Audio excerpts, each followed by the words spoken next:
আসসালামু আলাইকুম। সুপ্রিয় শিক্ষার্থীরা, তোমরা সবাই কেমন আছো? আশা করি সবাই অনেক অনেক ভালো আছো।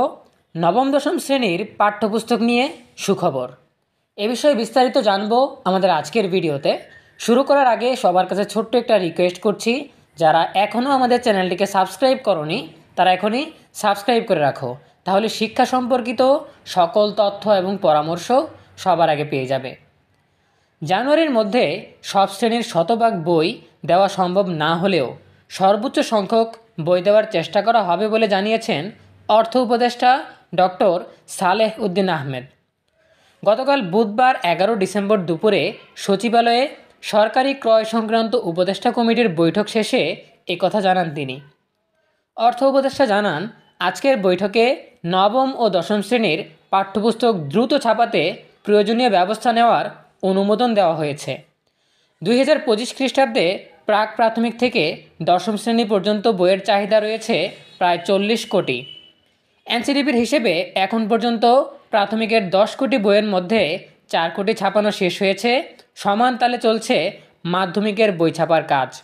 তবে 2025 খ্রিস্টাব্দের জন্য 1220 কোটি টাকা বরাদ্দ দেওয়া হলেও বাড়তি দরকার আরও 5 কোটি টাকা।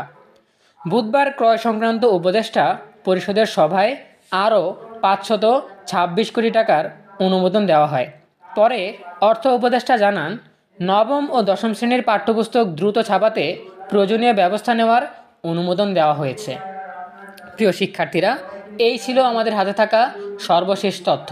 এখান থেকে আমরা যেটা জানতে পারলাম সেটা হচ্ছে, নবম দশম শ্রেণীর বই ছাপানোর জন্য বা নবম দশম শ্রেণীর বই ছাপানো ত্বরান্বিত করার জন্য বা দ্রুত ছাপানোর জন্য যত ব্যবস্থা লাগে সেই ব্যবস্থা গ্রহণ করার জন্য অনুমোদন দেওয়া হয়েছে।